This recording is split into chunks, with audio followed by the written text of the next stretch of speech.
Tracy woke up in a cold sweat once again, her heart beating fast with fear. She turned her head to look at the alarm clock, an old relic from the past that she inherited from her grandmother, and groaned. The hour hand pointed to 3 o'clock in the morning and 15 minutes. Always the same time. Tracy didn't believe in magic. Mermaids, vampires, unicorns, all of this seemed like fairy tales for children. However, now she was worried. It couldn't have been a coincidence. Tracy got out of bed, touching the carpet with her bare feet, and walked around as if trying to get used to reality. It's just a dream, a bad dream, the girl tried to convince herself. But she knew there was more truth in her nightmare than she wanted to admit. Unable to sleep, Tracy checked her friend list on social media and saw that her friend Viola was online. She called her immediately. "What's up, Tracy?" Viola asked as she picked up the phone. "Did you see the time?" "Of course," Tracy groaned, unable to restrain herself. There was silence on the other end of the line as Viola checked her clock. Then she sighed in fear. "Oh, you woke up again at that time, didn't you? Listen, maybe you should go to a psychologist." "And what should I tell her?" "You know, I have problems with sleep. Can you tell me what Uncle Freud thinks about this?" "Oh no. Let me give you a hint. Maybe the cause of insomnia and stress is hidden in the fact that this summer, me and my friends," Tracy started to say. Viola warned her angrily. "Shh, okay? I got it. It's a bad idea." Unlike her friend, Viola believed in unicorns and phone tapping. She even covered the camera on her laptop with plaster so that agents wouldn't spy on her. What business did agents have with a second-year student? She didn't specify. Tracy was sitting on the windowsill holding the phone to her ear. She pressed her forehead against the cool glass and looked out into the dark courtyard. "Listen, I have another idea," Viola said finally. "You won't like it, but don't refuse right away, okay? You know, I'll do almost anything to calm down," the girl said. "Even to go to a shaman in Africa." "You won't have to go that far, but you're almost right," giggled Viola. "There's a fortune teller living in the Green River village where my parents live. She cures any illness, I swear. There are such rumors about her in the village, it's scary. They say she talks to ghosts." "Oh yeah, all I need are ghosts," Tracy exclaimed in fear. "I don't want to talk to anyone." "I'm not suggesting that. Just ask her to get rid of your insomnia. My grandmother told me she could cure anyone. Some with advice, some with medicine made from roots and berries. I believe my grandmother. She won't lie," Viola said. "You have to bring her some groceries for her help. She doesn't take money. Sugar, cereals, pasta. That's okay." Tracy didn't know why she agreed to the adventure and the trip to the village, but in the morning she stood at the bus stop next to Viola, who was chatting happily. "First we'll cure you, and then we'll go to my family. My grandmother is pleased that we're coming. She's been making pies since dawn for sure." Tracy bit her cheek from the inside, envying her best friend. She didn't understand how Viola could behave so casually after what their group of 4 had done. However, she didn't dare to ask. They didn't talk about it at all. So Tracy kept a diary to share her experiences with someone. The fortune teller lived not in a gloomy hut, but in an ordinary house. However, the view from her window of the village cemetery gave it a sinister charm. The owner of the house greeted her guest and sat her on a low bench before returning to her business, cooking soup or a potion. Tracy sniffed the smell of the broth and realized that it was soup. It was unlikely that the tincture would smell like chicken broth. Well, tell me, what burden did you bring with you? I see it's hard for you. You're leaning towards the ground, the old woman said without turning to Tracy. A girl, afraid of speaking too much, complained to a fortune teller about her sleeplessness. I wake up every night at the same time. At first it scared me, but now it's driving me crazy, she confided. What happens at that time? The old woman asked, glancing at her. Tracy looked away. You won't say? Chuckled the old woman. Okay, don't speak, but if you want to sleep, you must bury your past. How? Tracy asked, frightened. The old woman tasted the soup, smacking her lips in approval. There's a ritual. Take things that are connected to your thoughts and trouble your soul. If your groom left you at the altar, take the ring he gave you. If you don't have anything, then the pages you've poured your soul out onto will do. Paper, as you know, takes everything. The old woman looked at the guest so attentively that Tracy involuntarily shuddered. She pictured her diary in her backpack. No, the fortune teller couldn't have known about the notebook, but for some reason, Tracy felt otherwise. Shivers ran down her spine. What should I do then? Tracy asked, trying not to tremble under the old woman's gaze. Go to the cemetery after midnight. The old woman nodded towards the window, where crosses could be seen. Bury the things and sprinkle them with cemetery earth, and say goodbye to your past. Then it will let go of you. Go alone, leave your friend at home. But there's one important part. You can't bury it just anywhere.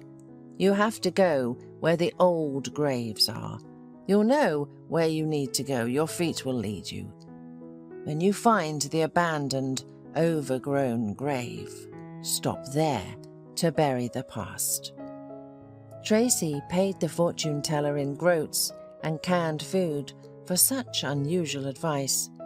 She went out to her friend, who was cracking seeds by the fence and impatiently looking towards the house. Well, what's there? Viola asked, burning with curiosity. Tracy shrugged, regretting that she had refused the help of a psychotherapist. On the other hand, he wouldn't have taken buckwheat with rice for a session. Tracy told everything to Viola. She listened carefully, nodding enthusiastically. Let's go today, okay? Where? Tracy was surprised. To the cemetery, at night. I already have nightmares. Maybe that's enough for me. Come on, where's your praised skepticism? Don't be afraid, I'll go with you. You can't, I have to go alone. Tracy sighed. When the stars scattered across the sky, Tracy gathered her courage and went to the cemetery. All the way she grumbled to herself that she was doing something stupid. You, Tracy, are studying to be a biologist. You're almost 20 and you're doing stupid things. Go back home, better. Despite her grumbling, Tracy entered the land of the dead. There she walked forward, turned a couple of times and didn't notice how she ended up in the forest. In front of her was an old grave, overgrown with grass. A sad marble angel leaned over it. Tracy involuntarily remembered the old woman's words, that her feet would lead her to the right grave. The girl shuddered, either from the cold or from horror. She took out her diary and a small shovel borrowed from Viola's grandmother's garden. Digging up the ground, she put her past in the pit and covered it with earth. When Tracy returned home, Viola was already snoring. The girl, after washing up, fell onto her assigned spot and fell asleep without a bad dream. Tracy didn't know what exactly caused her long sleep. Maybe it was the rural air, sweet and fragrant with herbs, or the fact that she was tired during the day. Or maybe it was because she buried her past, as the fortune teller advised her. However, when she opened her eyes, the sun was high. The villagers had long been awake, and the aroma of fried pancakes was coming from the kitchen. Tracy almost burst into tears, realizing that she hadn't woke up at 3 in the morning. She decided she wouldn't look for the reason. She was just happy that she rested. 7 years had passed since that strange but life-changing trip to the village for Tracy. She graduated from college and worked for a pharmaceutical company. Recently, Tracy got married. Her husband, Paul, was an entrepreneur. She already spoke with friends from youth. Adult life separated them into families and work offices. Viola became a successful actress. Michael, with whom Tracy was dating at the time but broke up because of a dark secret, owned a chain of cafes. Brian led a quiet life.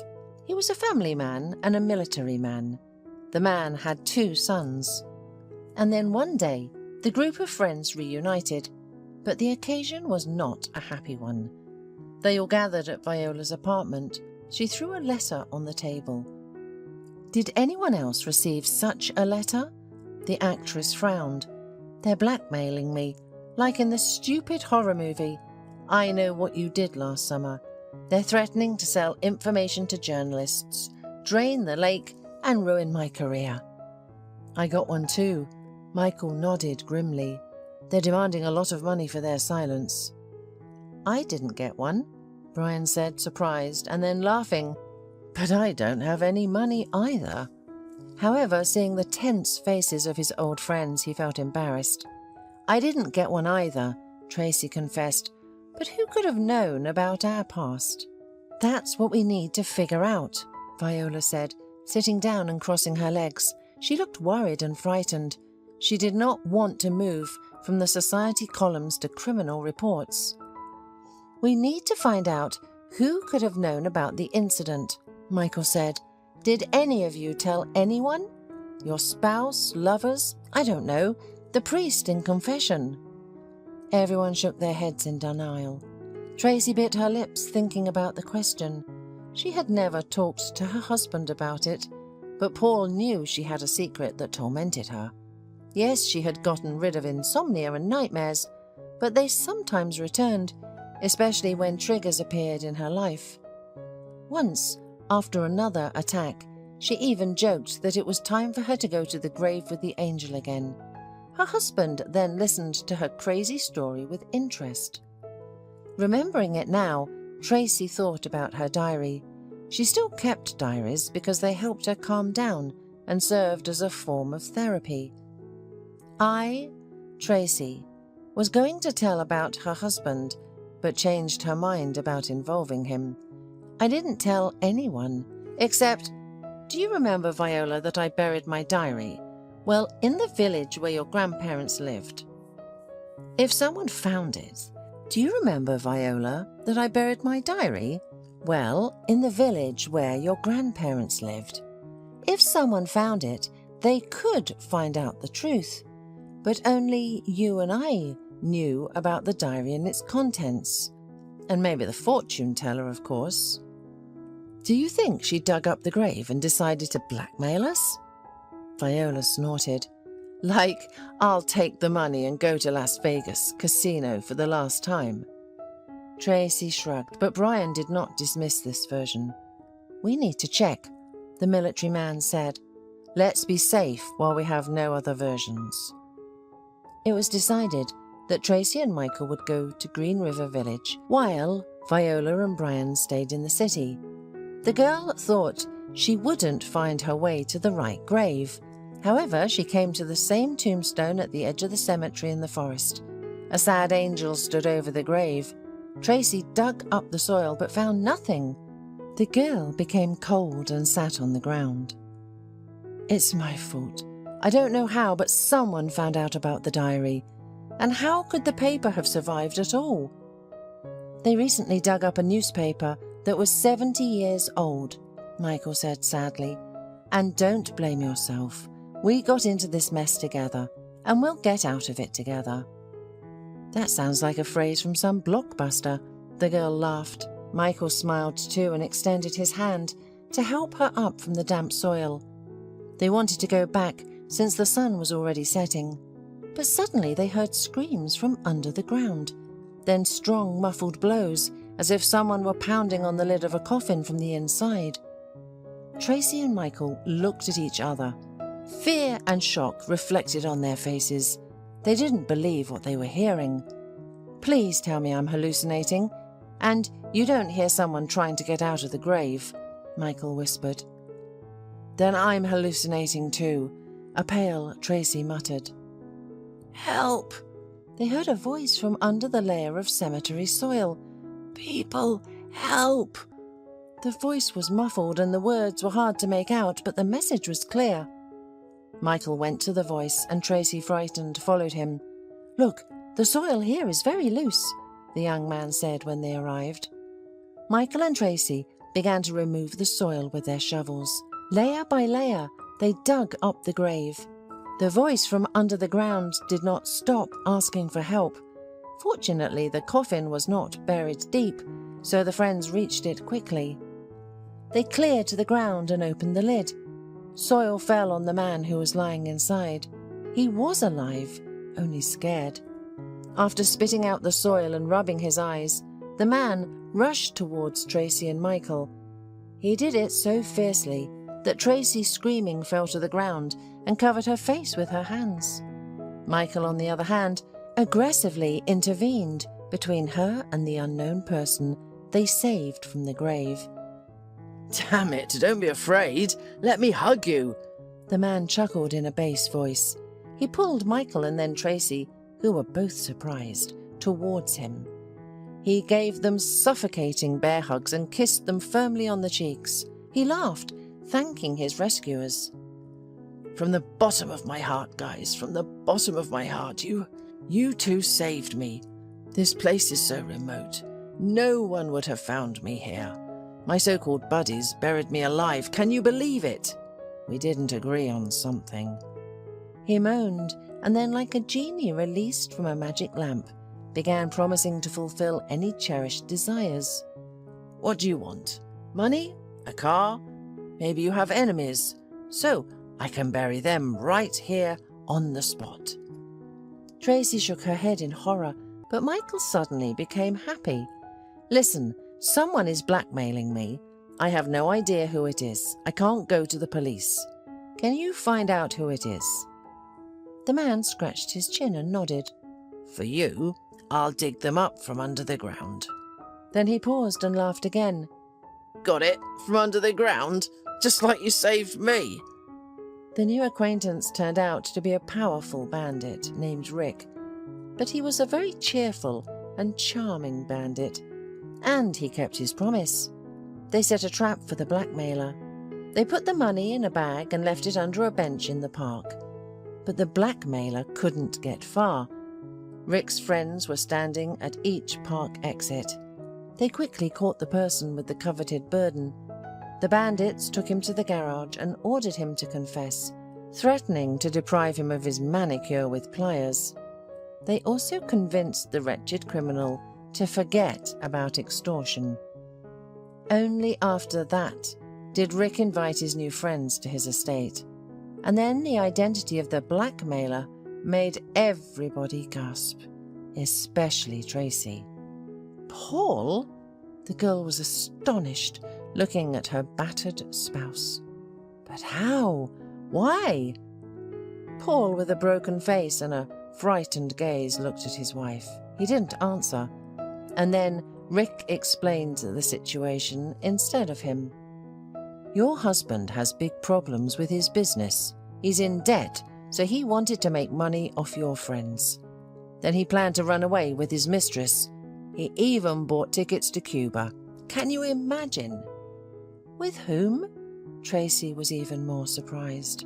"Yes, he has an accomplice. His secretary, Anna. I'll introduce you to her too. She's a clever girl, and she promised to keep quiet. Just not to see me at her house again." Rick laughed. "And about your skeletons in the closet, guys. They found out because Tracy had nightmares at night. Her husband overheard what you said, Tracy. He took things from the cemetery, knowing which grave had an angel. Then he poked his nose into your diaries." Tracy was horrified. She trusted her husband and thought he loved her. She never told him the whole truth, only bits and pieces. But She never thought Paul would use it against her friends. However, these were not all surprises from Rick. "Oh, what a fool I am! I haven't told you the most important thing yet. This scumbag," he poked Paul's shin with the toe of his shoe, "offered to share with us the money and told us what he had read in the diary."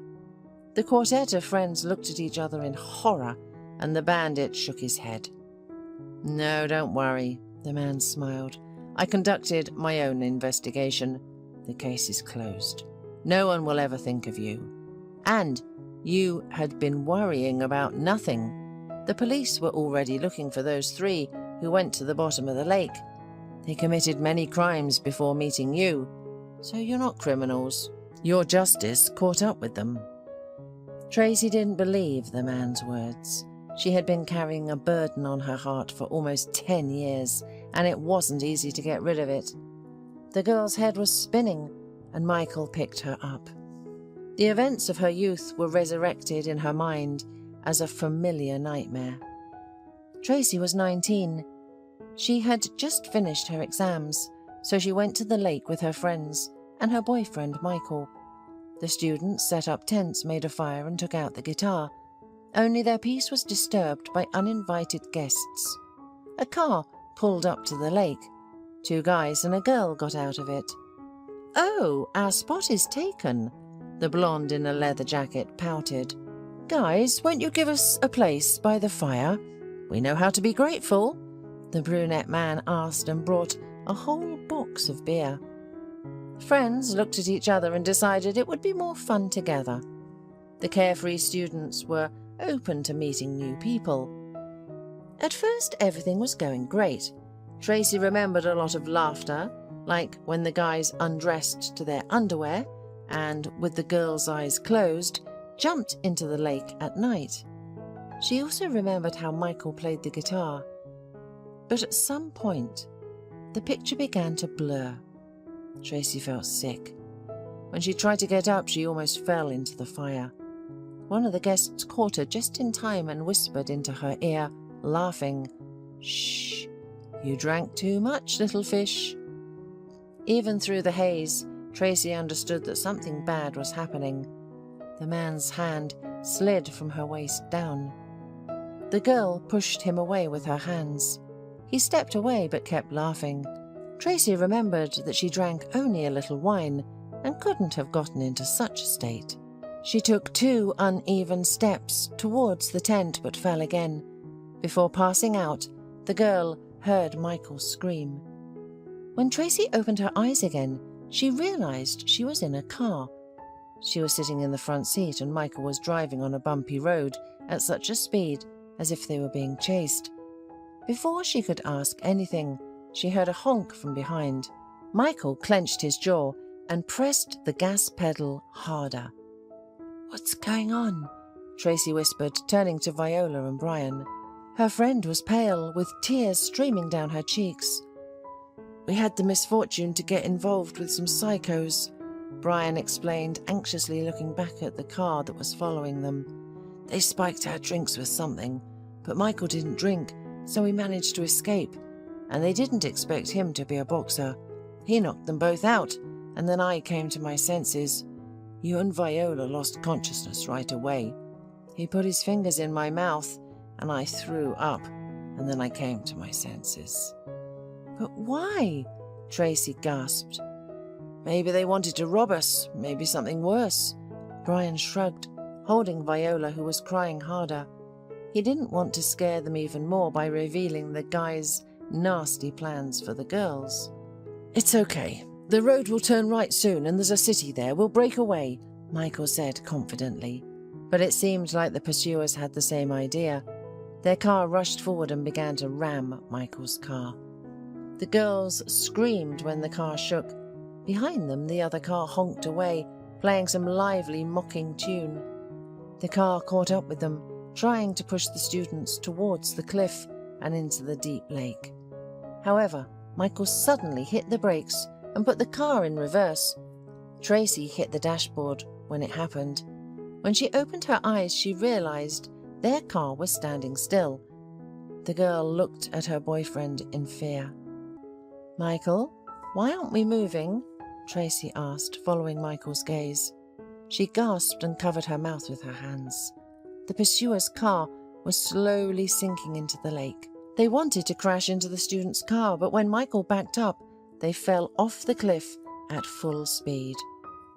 "Should we call the police? Are they alive?" Viola asked, frightened. Everyone was looking at the lake, surrounded by the nighttime forest. However, there were no sounds or signs of life. "Let's go," Michael said flatly. "What? But there are people there." Tracy was frightened.